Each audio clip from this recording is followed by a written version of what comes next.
Hello, fellow translators. So today I'm talking to you about what to do when something is a bit too difficult. No, so I know I talked before about Yonis's article about the difference between a difficult text and a challenging text, and what to do in these two situations.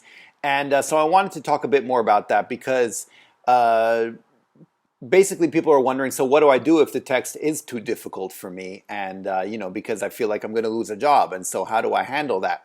And should I try to tackle each and every job that I can, or should I not? If I send the job to someone else is going to get it, and anyway, there's no benefit to me. So I kind of want to address this. And first of all, I should say, if something is not in your expertise, and so you know you're not going to do a good job at it, then yeah, you should not accept it because because that's your reputation at stake. I mean, even aside from the fact that it's bad for the client, and obviously they're going to get something subpar, but it's going to come out that you're the one who worked on it, and they're going to be blatant mistakes, bad mistakes, stupid mistakes, and you're going to be blamed for it. And it's really your reputation at stake. And once your reputation gets ruined, especially in a way like that, it's almost impossible to bring it back up. And so it's something you should keep in mind.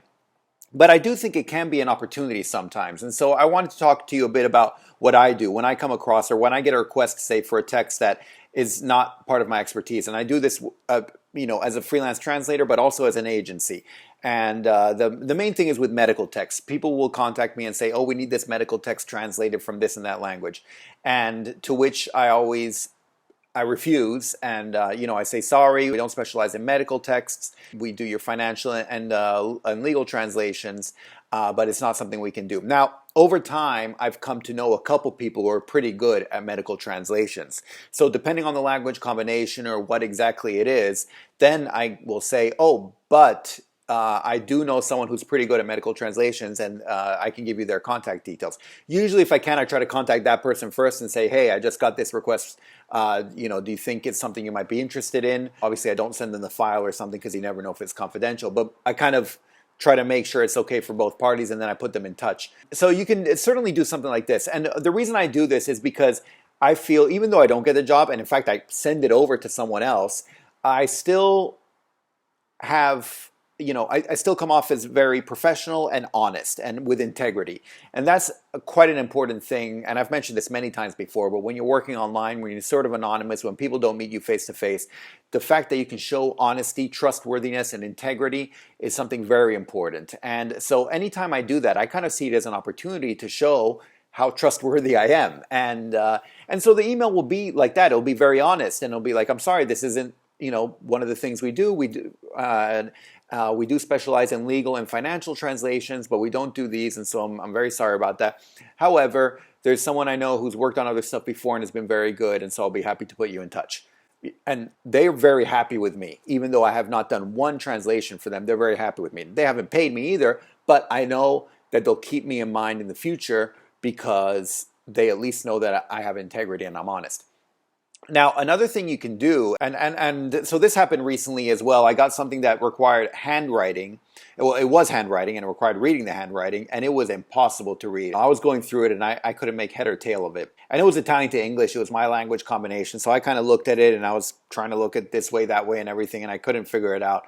So I finally wrote back. But what I said was, I wrote back, I was like, I'm sorry, but I can't make head or tail of this. I really don't think I can tackle it. I don't feel confident enough to tackle this letter. And because I knew they said they'd been contacting a couple of people, I'm like, so check with the others. But if you can't find anyone, then feel free to let me know, and I'll try to share it with some other people, translators I know, and let's see if together I can figure out a solution for you. And so he wrote back, and he was very happy. He's like, "Oh, thank you so much for your honesty. I really appreciate that." And so yeah, and in fact later he got back in touch with me and said, okay, we figured out, except for this small portion, do you think you could help out with that? So I helped out. I got paid very little, but it was another occasion where I got to show my integrity.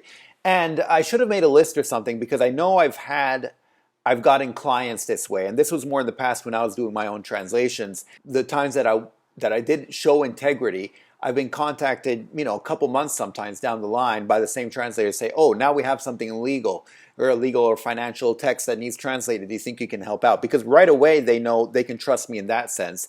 and so they feel that that I'm someone they can turn to. And I do feel, obviously I don't guarantee it. It's not like you refuse a job, you're definitely going to hear back from them later on. But I think if you make this a practice and you make this your common standard practice, then you will gain a reputation for being trustworthy and having integrity. And not only they will see you that way, you'll see yourself that way, and it'll influence the way you work as well. And I think that's very good, and that's something you should try to be doing. Now you'll notice something else that I did here with with all the examples that I gave. I try to help the client out. I either send them somewhere they can help, or I say, look, if you can't find a solution, get back in touch with me later on, and we'll see if we can work something out. I try to not just refuse, but sort of be a little bit of help. If I don't know anyone or anything, then what I've done before is kind of suggest, oh, you might want to check out this website, or you might want to check out people who specialize in this or that, or something like that. Try to at least set them on the right path and do a little bit extra to show that that I do care, and that I want to help them along, even though I'm not performing the translation itself. And obviously this depends from example to example, from situation to situation. But I think if you can have this mentality going in and retain this integrity, I think it'll really help you out in the long term. And it definitely will be better than trying to tackle stuff you know nothing about, because that can ruin your reputation like that. And like I said, it's almost impossible to get back from a situation like that. So yeah, I hope you found this helpful, and I hope it made sense in terms of how to deal with difficult texts. And feel free to let me know how you deal with difficult texts, and what your solutions are when you have to deal with something that that you can't handle, that you can't translate. Because I'd love to hear about it. So yeah, that's pretty much it for now, and I'll talk to you in the next video. Okay, thanks. Bye. Savedum.